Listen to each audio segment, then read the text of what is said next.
Dear students, Assalamu alaikum wa rahmatullahi wa barakatuh. I am Manzur Ahmad Ganai, lecturer History Boys Higher Secondary School, Tral.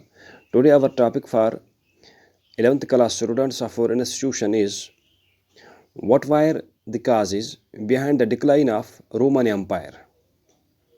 Dear students, as you know, the foundation of Roman Empire was laid by Augustus in 27 BC and the empire ended in 476 AD with the fall and decline of Western Roman Empire. Dear students, the Roman Empire was spread over more than 4 million square kilometers at the time of its climax.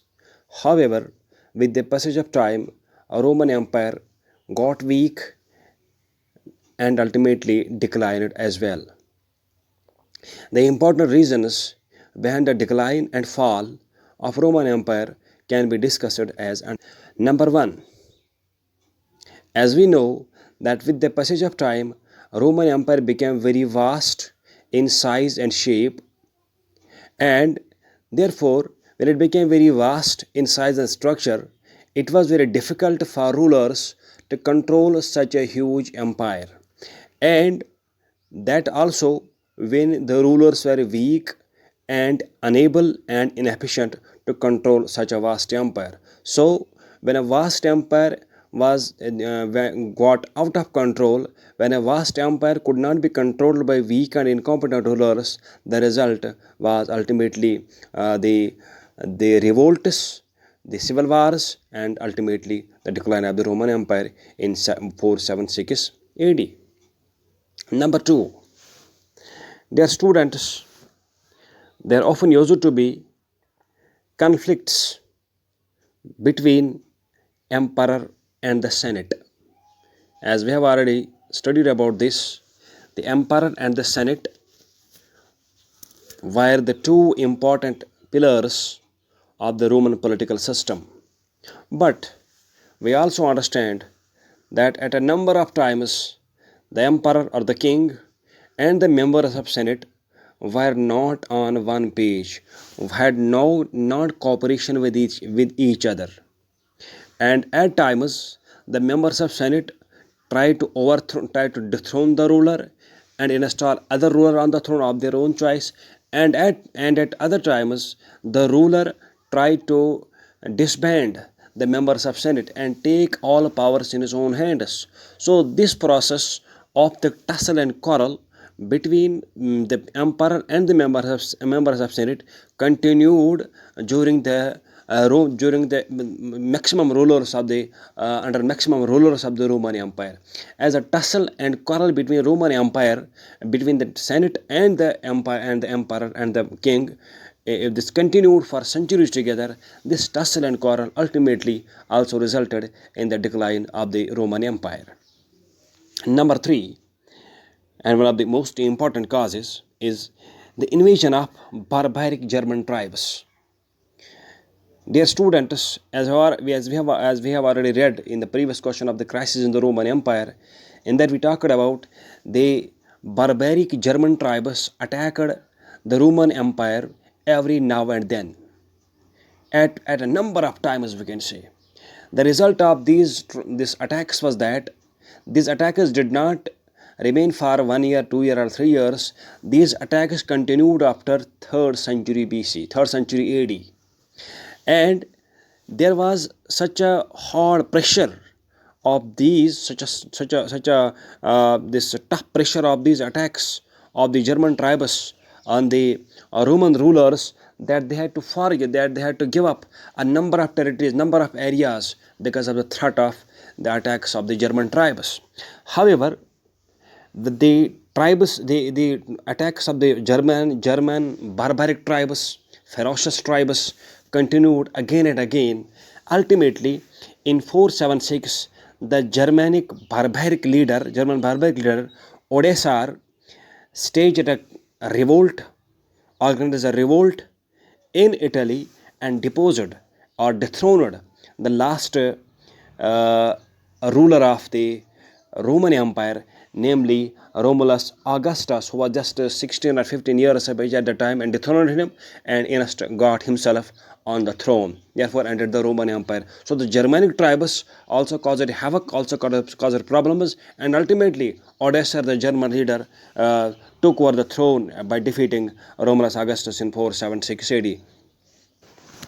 Number 4, dear students, Romans faced a number of economic problems, especially after 3rd century AD, because wars took place continuously, but as a result of these wars, there was no area conquered further. Number 1. Number 2, taxation system and land system went on increasing. The slavery system, which was an integral part of the Roman Empire, there was shortage in the supply of slaves. Why was shortage in the supply of slaves? Because we understand most of the slaves which were in the Roman Empire were mostly the war prisoners. At the time of wars, the Roman rulers used to imprison the soldiers or people of the king who used to lose the battle, who was defeated in the battlefield. But so the number of the wars continued in the Roman Empire, and they occupied a number of territories. As a result, huge number of slaves also was coming to the Romans, and these slaves played an important role in the agricultural and economic prosperity of the Roman Empire.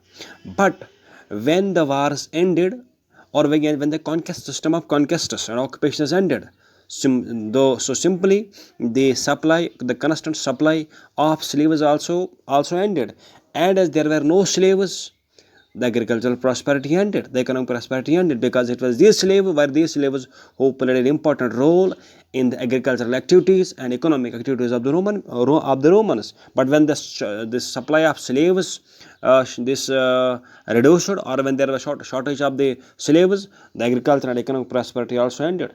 Similarly, the expansion on the military system were increasing day by day. We know that Romans had a very vast army, and this military, the vast Roman army, had a huge salary, had huge privileges and facilities.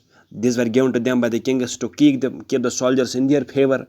As a result of all these things, the constant wars, oppressive taxes, and shortage of slaves, ever increasing military expenses, this all at the end of the day ultimately resulted in the decline of the Roman Empire. Number 5. Dear students, with the passage of time, Roman Empire became very vast. So it became impossible to control it effectively. Therefore, the Roman Emperor Diocletian, divided the Roman Empire into two parts in 285 AD, known as Eastern Roman Empire and the Western Roman Empire. What happened with it? It is believed that when this Diocletian divided Roman Empire into two parts, the unity, the cooperation, the oneness of the empire was gone. And till 285, there was just one rule, there was just one capital, one ruler, one army. But when the empire got divided into two parts, it means that the unity, the oneness, and the cooperation of the empire was lost, and this division of the empire into two parts gave a big blow to the unity and security of the Roman Empire, and ultimately led to the fall of the Roman Empire as well. Number 6, corruption. Dear students, corruption was at peak in the Roman Empire, especially towards after 3rd century AD. It is believed that we know that the empire was very vast, and when the empire was vast and the corruption was also at its peak, so when the corruption was at peak, how can a strong and vast empire sustain when corruption was at its peak? And we also know that there took a number of civil wars took place because of corruption. It is also believed that Praetorian Guard, which was a strong military force to protect the Roman Emperor, what they used to do, the Praetorian Guard, what this Praetorian Guard used to do, the military had also become so corrupt that any member of Senate who used to give bribe to the Praetorian Guard to install him on the throne, the Praetorian Guard would dethrone their existing ruler from the throne and install the one who gave them bribe on the throne. So military system also got corrupt. So we can say corruption entered in each and every part of life in the Roman Empire, especially after 3rd century AD. And when the empire was very vast, corruption was everywhere. Even military and the army system also this got victimized to this problem of corruption. Civil wars became rampant. This revolts became rampant. Revolts became continuous. And as a result of all this corruption and civil wars and revolts, the Roman Empire ultimately ended. Thank you.